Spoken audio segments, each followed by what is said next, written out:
નમસ્કાર મિત્રો, option trader Gujarati new learning વિડીયોમાં આપ સૌ મિત્રોનું હાર્દિક સ્વાગત છે. કેવું રહ્યું મિત્રો આજનું ટ્રેડિંગ સેશન? પ્રોફિટ કંઈ કર્યો છે કે હરીવાલા? કોમેન્ટ કરીને જણાવજો. માર્કેટે મોકા તો ઘણા આપ્યા છે આજે, જો પકડી શકા હોય તો, કેમ કે માર્કેટ મોસ્ટ ઓફ અહીંયા ટોપ ઉપર ઓપન થયું હતું, ત્યાંથી બોટમે આવ્યું, બોટમેથી પાછું ટોપ ઉપર ગયું, એક હાયર આઈ પેટર્નથી ઉપર ગયું છે અને ત્યારબાદ રિજેક્શન લીધું. આ રિજેક્શનવાળો ટ્રેડ મેં પરફેક્ટ એરિયામાં મેં તમને પકડાયો હતો જ્યારે આ કેન્ડલનું બ્રેકડાઉન આવ્યું ને એ સમયે દેખાયા સ્ટ્રોંગ બિયરિશ કેન્ડલ. ત્યારે જો પકડી શકા હશો કે કેમ એ જરા કોમેન્ટ કરીને જણાવજો. નથી પકડાણું તો શું કામ નથી પકડાણું, શું સાયકોલોજી હતી તમારી એ કોમેન્ટમાં ખાસ જણાવજો. તો કંઈક ગાઈડ કરવાનો આવતીકાલે પ્રયત્ન કરીશ. પણ જ્યારે આ કેન્ડલ બની ત્યારે મેં ક્લીન શબ્દોની અંદર કીધું હતું કે 3 કરોડ પોઝિશન 10 મિનિટની અંદર સ્ક્વેર ઓફ થઈ છે. કોની? પુટ રાઇટરની. 3 કરોડનો ફિગર જે છે ને એ નાનો ફિગર ન કહેવાય મિત્રો. 3 કરોડનો ફિગર જ્યારે પણ દેખાય ને માઇનસ થતો ત્યારે આવી રેલી આવશે, યાદ રાખજો. It's my experience. બરાબર? તો મારો ગ્રુપમાં કોઈ મેસેજ આવે તો એની કાંઈક વેલ્યુએશન હશે તો જ મેસેજ આવશે, કેમ કે દિવસમાં એક અથવા તો 2 મેસેજ જ હોય. જ્યારે માર્કેટ સાઇડવેઝ હોય ને ત્યારે જ વધારે મેસેજ હોય. બાકી લીગલી લેવલ ટુ લેવલ ચાલતું હોય માર્કેટ તો મેસેજ નાખવાની કોઈ જરૂર છે નહીં. તમને વિડીયોમાં ગાઈડ કરી જ દઉં છું. બરાબર? પણ પુટના પ્રીમિયમનો બેઝ તૂટી ગયા હતા અને પુટમાં સ્પાઇક આવી એવી પોઝિશન દેખાતી હતી, એટલા માટે આ મેસેજ નાખ્યો હતો. બરાબર? તો જોઈ લઈએ આપણે પુટનું પ્રીમિયમ, કોલનું પ્રીમિયમ અને પુટનું પ્રીમિયમ કે ક્યાં ક્યાં આજે આપણે મોકા મળ્યા છે. તો સૌ પ્રથમ આપણે જોઈએ કોલનું પ્રીમિયમ. હવે ભાઈ કોલના પ્રીમિયમની અંદર આ પહેલી કેન્ડલ બની ક્યાં બની છે? તો કે સપોર્ટ એરિયા ઉપર. બરાબર? ઠીક છે, આપણે નહીં માનીએ, જેને ન માનવું હોય એને. બરાબર? આ કેન્ડલે નીચે બ્રેક કર્યું. ઠીક છે, આ બિયરિશ કેન્ડલ છે, અહીંયા ટ્રેડ લઈ શકાય નહીં. બરાબર? આ કેન્ડલે તો કન્ફર્મ કરી જ દીધું છે કે અહીંથી માર્કેટ ઉપર જાય છે, કેમ કે આ સ્ટ્રોંગ બુલિશ કેન્ડલ છે. તો રિસ્કી ટ્રેડર આ જ્યારે પુલબેક આવ્યો ને તો આ એસએલ સાથે બાય કરી શકે. ટાર્ગેટ આ ધારી લ્યો કે આ પ્રીમિયમ તમે બાય કરવાનું ચૂકી ગયા છો. શું થયું હે? આ પ્રીમિયમ તમે બાય કરવાનું ચૂકી ગયા છો. તો મેં એક વસ્તુ શીખવાડેલી છે કે જ્યારે માર્કેટ સીધું જતું રહે તમને કીધા વગરનું તો એક મોકો આપશે. આ એરિયાની અંદર આવશે માર્કેટ. આ જે રેન્જ છે ને એ એરિયામાં આવશે. જ્યાં પુલબેક લીધો હોય ને એ એરિયામાં માર્કેટ આવશે. અહીંયા પણ આવ્યું છે ને અહીંયા પણ આવ્યું છે. 2 વખત મોકા આપ્યા છે અને બધામાં 40 પોઈન્ટ કરતાં વધારે છે. 2500+ પ્રોફિટ થાય આ બંને ટ્રેડમાં. ઠીક છે? તો એક મોકો આયા આપ્યો છે ને બીજો આયા આપ્યો છે. અહીંયા તો ડબલનો આપ્યો છે. પણ આ સાયકોલોજી તમારી ડેવલપ થવી જોઈએ. એના માટે રેગ્યુલર તમે વિડીયો જોતા હશો ને આ જે રિવિઝન છે ને એ જોતા હશો ને તો જ તમે આ મૂવ કેપ્ચર કરી શકશો. યાદ રાખજો. બરાબર? રિવિઝન એટલા માટે જ કરાવું છું કે ક્યાં શું થાય છે. બરાબર? સેન્સેક્સમાં પણ જોશું, સરસ મજાના મૂવમેન્ટ છે સેન્સેક્સમાં આજે. બરાબર? હવે આ જે મૂવમેન્ટ છે એ પુટના ચાર્ટમાં સમજીએ આપણે. થોડો વિડીયો આજે લાંબો થશે પણ નો પ્રોબ્લેમ, આપણે કોઈ ઉતાવળ નથી. બરાબર? જો પુટમાં પણ એક સ્પાઇક માર્કેટે આપી છે, તમે લઈ શકા હોય તો. દેખાય છે અહીંયાથી 44થી લગભગ 130. કેટલા પોઈન્ટ છે મિત્રો? પણ ધારી લો કે કે આ નથી લઈ શક્યા, તો નથી લેવી આપણે, એમાં કોઈ મોટી વાત છે નહીં. આ પ્રીમિયમ બેઝે આવે એને બેઝને બ્રેક કરી દીધો, ઠીક છે, ભૂલી જવાને. એક્ઝેક્ટ આ જે કેન્ડલ બની છે ને, આ 1 વાગ્યાવાળી, બરાબર, ત્યારે ડેટામાં મને મિસમેચ દેખાણી અને લગભગ આ કેન્ડલ, સોરી, આ જ કેન્ડલમાં મેં મેસેજ કર્યો હતો તમને 1:10 આજુબાજુ કે માર્કેટની અંદર પુટ રાઇટરની પોઝિશન સ્ક્વેર ઓફ થઈ છે. આ પ્રીમિયમ ત્યારે કેટલું હાલતું હતું ખબર છે? 3 યા 4 રૂપિયા, અને હાઈ મારે છે 55. જે એટીએમ પ્રાઇસ ઉપર 9 રૂપિયા પ્રીમિયમ હાલતું હતું ને, બરાબર, એ પ્રીમિયમનો હાઈ છે 100 રૂપિયા. તો આ મુવમેન્ટ માટે મેં તમને કીધું હતું કે પુટ ચાર્ટ ઉપર વોચ રાખજો. એઝ પર સેબી ગાઈડલાઇન આપણે ક્લિયર કહી શકીએ નહીં. એટલે મારો મેસેજ જ્યારે પણ આવો આવે તો તમને થોડું ઘણું પણ માર્કેટનું નોલેજ હોય તો એટલી ખ્યાલ પડી જવી જોઈએ કે ભાઈ 3 કરોડ જેવી પોઝિશન સ્ક્વેર ઓફ થાય તો માર્કેટની અંદર મોટી સ્પાઇક આવે. 1 કરોડ થાય ને તોય આવે, તો આ તો 3 કરોડ હતી, બરાબર. આ તો વાત થઈ નિફ્ટીની.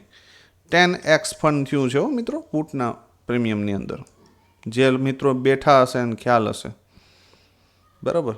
પણ લઈ શકાય કે કેમ ટાર્ગેટ એ જોવાનું રહ્યું. હવે સેન્સેક્સના 2 પ્રીમિયમે જોઈ લઈએ કે એની અંદર કેવી મૂવમેન્ટ મળી. જો સેન્સેક્સમાં આજે એક્સપાયરી નહોતી એટલે બહુ પ્રીમિયમ ડાઉન થયા નથી.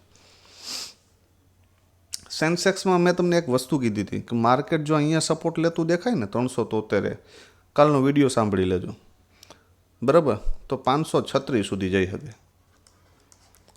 આ માર્કેટ માટે રેઝિસ્ટન્સનું કામ કરશે, આવા શબ્દો હતા. એક્ઝેક્ટ લેવલ જો, બરાબર. આ ગઈકાલે કીધેલું છે, આજે એનું રિજેક્શન જોઈ લ્યો, બરાબર.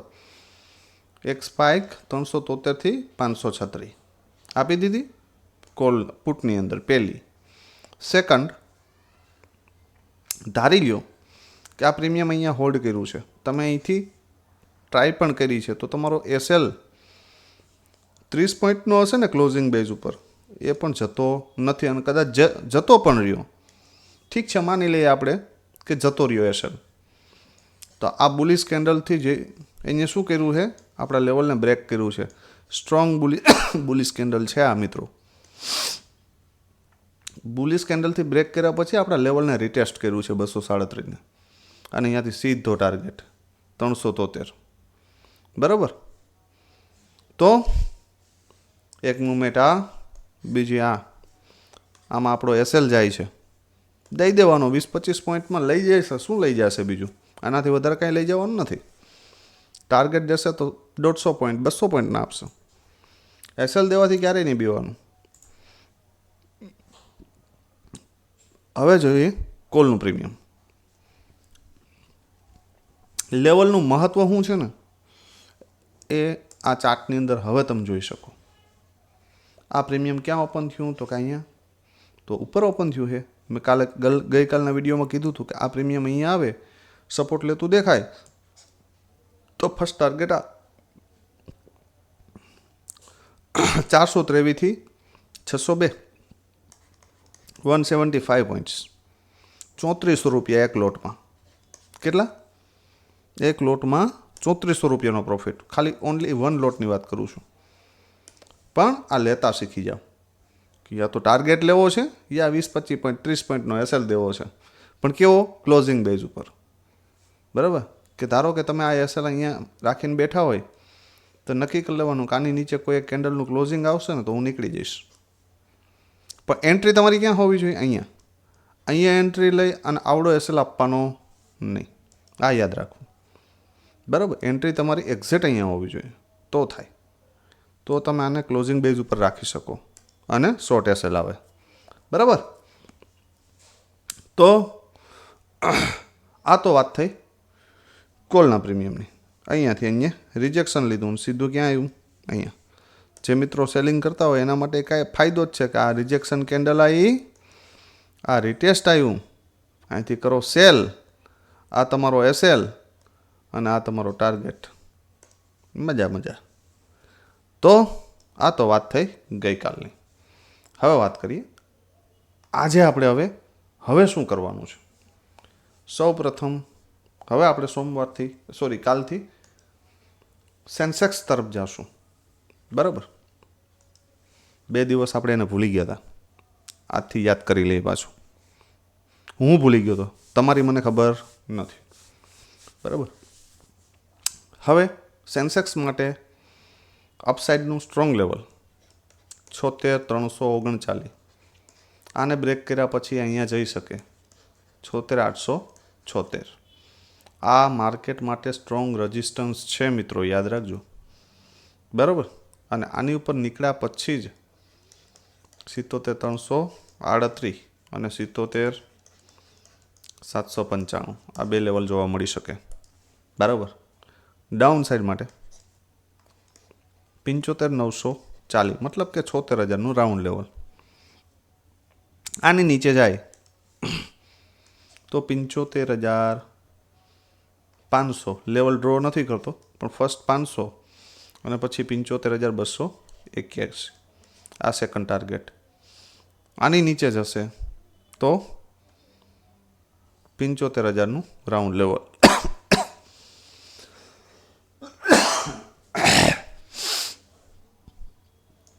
હવે જોઈ લઈએ એક નિફ્ટીનું ઇન્ડેક્સ પણ, જે મિત્રોને નિફ્ટીમાં જ કામ કરવું છે એના માટે. નિફ્ટી માટે as it is level 23,000 down side માટે. અપસાઇડ માટે લેવલ ચેન્જ છે 23,120. ફરી પાછું એનું એજ. જો આની ઉપર નીકળે તો જ આપણે માનશું કે માર્કેટ ઉપર પણ જશે. અને એના માટે પાછો રેઝિસ્ટન્સ આ જ રહેશે 23,250 અને સ્ટ્રોંગ રેઝિસ્ટન્સ 23,382. બરાબર, 23,250 સ્ટ્રોંગ રિજેક્શન એરિયા છે. કાલે પણ ભૂલવું નહીં. માર્કેટ ડાયરેક્ટ ઓપન જ અહીં થાય ને તો અહીંથી શોર્ટની પોઝિશન બની શકે. ડાઉન સાઈડ માટે 23,000ને બ્રેક કરશે તો એનો ફર્સ્ટ ટાર્ગેટ છે 22,922. બરાબર, જો માર્કેટ અહીંયા સપોર્ટ લેતું દેખાય ને તો અહીંયાથી માર્કેટ પાછું બાઉન્સ કરી શકે. બીજી વાત, એક પેટર્ન બને છે ગઈકાલે જેમ વાત કરી એમ, કે અહીંયાથી અહીંયા જઈ શકે અને અહીંયાથી પછી માર્કેટ અહીંયા આવી શકે. આવું થાય તો નજરમાં રાખજો. બરાબર, સ્ક્રીનશોટ મારવો હોય તો મારી લેજો કોઈ. પણ એના માટે માર્કેટ આ એરિયામાં ક્યાંક ઓપન થાય, અહીંથી અહીંયા જાય, અહીંયા થોડો ટાઈમ પાસ કરે અને પછી આમ આવે તો કાલ પણ સારો ટ્રેડ મળી શકે ડાઉન સાઈડમાં. આ લેવલને બ્રેક ના કરે તો 120ને. બરાબર, હવે આપણે ચર્ચા કરી લઈએ સેન્સેક્સના 2 પ્રીમિયમ. બરાબર, સેન્સેક્સનું પ્રીમિયમ છે 76,400નો કોલ. બરાબર, હવે મિત્રો એક પ્રશ્ન હતો તમારા માટે કે ભાઈ હું જે આ એજ્યુકેશન આપું છું એની અંદર તમે તમારા ટ્રેડિંગ સેશનની અંદર કોઈ ફાયદો થાય છે કે કેમ, એ જરા મને કોમેન્ટ કરીને જણાવજો. તમને કંઈક નવું શીખવા મળે છે મારા કન્ટિન્યુ વિડીયો જોવાથી? કંઈ નવું નોલેજ મળે છે ખરું? આ મારો તમને પ્રશ્ન છે, એનો જવાબ તમારો કોમેન્ટમાં આપવાનો છે કે મળે છે કે નથી મળતું. બરાબર, જોઈ લઈએ 76,400નો કોલ. જો ભાઈ આ પ્રીમિયમનો એક બેઝ છે 312. બરાબર, આ પ્રીમિયમ યા તો 465ની ઉપર એક કેન્ડલનું ક્લોઝિંગ આવે તો બાય બને, યા તો 312 આવે તો બાય બને. બરાબર, આ બે કન્ડિશનમાં બાય બને, નહીતર બને નહીં. હવે જો 312ની નીચે જાય તો આપણે આ પ્રીમિયમને હાલ પૂરતું ભૂલી જશું. નવો કોઈ સપોર્ટ ક્રિએટ થશે લાઈવ માર્કેટમાં તો ટેલિગ્રામમાં અપડેટ કરી દઈશ. રેડી? અહીંયાથી ઉપર ગયા પછી ટાર્ગેટ પેલો છે 713, બરાબર, અને એની ઉપર જશે તો 895. માર્કેટ મિડલમાં છે, ગમે એ બાજુ જઈ શકે. માર્કેટની ઓપનિંગ ક્યાં થાય એના ઉપર આધાર રહેશે. નેગેટિવ ઓપનિંગ થશે તો નેગેટિવ બાજુ જશે, પોઝિટિવ થશે તો પોઝિટિવ બાજુ જશે, બરાબર. તો બેઝ છે 312, રજિસ્ટન્સ છે 463, એની ઉપર ફર્સ્ટ ટાર્ગેટ 713, 895 અને એની ઉપર બ્લાસ્ટ 1400, બરાબર. આ વાત થઈ કોલની. હવે વાત કરીએ આપણે પુટની, કે ભાઈ પુટની અંદર શું થઈ શકે. હવે પુટના પ્રીમિયમ હજુ મોંઘા છે, કેમ કે પુટે આ જે સ્પાઇક મારી છે ને એમાં પ્રીમિયમ થોડા મોંઘા થઈ ગયા છે. હવે જો આ પ્રીમિયમ અહીંયા ક્યાંક મળી જાય ને મોર્નિંગમાં, ક્યાં 221, કેમ કે આ 371નો જે સપોર્ટ છે ને એ એક્ઝેક્ટ સપોર્ટની આજુબાજુ માર્કેટ છે. હા, આ સપોર્ટ વર્ક ક્યારે કરશે કે માર્કેટ આ એરિયામાં ક્યાંક ઓપન થઈ ગયું અને ફરી અહીંયા આવશે ને તો આ સપોર્ટ વર્ક કરશે. નહીતર મને નથી લાગતું કે આ સપોર્ટ વર્ક કરે, બરાબર. કેમ કે માર્કેટ આ એરિયામાં ઓપન થશે ને તો આને બ્રેક કરી દેશે, બરાબર. તો અહીંયા જ આવશે અને હું અહીંથી જ બાય કરવાનું પસંદ કરીશ. આના બ્રેકઆઉટ ઉપર નહીં. અહીંયા ઓપન થઈને સીધું બ્રેક કરે તો હું આમાં પોઝિટિવ નથી, બરાબર. જતું રહી તો અહીંયા સુધી જતું રહેશે, પણ આઈ એમ નોટ ઇન્ટરેસ્ટેડ. ઓકે, તો આ પ્રીમિયમ યા તો 221 બાય થઈ શકે યા તો 481ની ઉપર બાય થઈ શકે, બરાબર. અને એનો પહેલો ટાર્ગેટ આવી શકે 770 અને 948. પણ અહીંયા આવે તો એક એટેમ્પ્ટ મારવાનું ભૂલતા નહીં. સારો એવો trade, first target 371, second 481, fund double જ ફંડ લેવાનું. ભલે એક ટ્રેડ જ મળે, અહીંયા મળે ત્યારે લેવું છે. 30 પોઈન્ટનો એસએલ આવશે, 40 પોઈન્ટનો એસએલ આવશે, દઈ દેશું, કોઈ મોટી વાત નહીં, બરાબર. પણ ટાર્ગેટ તો પૂરા જ લેશું. હવે નિફ્ટીના પ્રીમિયમનું એનાલિસિસ જોતું હોય કોમેન્ટ કરીને જણાવજો, તો બંને ચાર્ટ ટેલિગ્રામમાં નાખી દઈશ, બરાબર. કેમ કે વિડીયો ઘણો લાંબો થઈ ગયો છે, બરાબર. અને નિફ્ટીના પ્રીમિયમ પણ ઘણા મોંઘા છે. રેડી છે બંને પ્રીમિયમ, બરાબર. પણ એક ડિસ્કશન નથી થાય એવું, કેમ કે વિડીયો ઘણો લેન્થ લાંબી થાય છે. સ્ક્રીનશોટ મારવો હોય તો મારી લ્યો, 23,200નો કોલ, બરાબર. અને 22,900નો પુટનું આ પ્રીમિયમ છે. સ્ક્રીનશોટ મારી લેજો, બરાબર. એટલે જેથી કરીને ટેલિગ્રામમાં નાખવા ન પડે. તો મિત્રો, વિડીયો કેવો લાગે છે એ જરા કોમેન્ટ કરીને જણાવજો. તમને તમારી ટ્રેડિંગ જર્નીની અંદર કંઈક પોઝિટિવિટી દેખાય છે કે કેમ એ પણ જણાવજો, બરાબર. અમારી કંઈ સુધારવા લાયક તમને ભૂલ દેખાતી હોય તો એ પણ જણાવજો, બરાબર. તો આવતીકાલે ફરી મળીશું નવા વિડીયોમાં. ત્યાં સુધી જય માતાજી, હર હર મહાદેવ.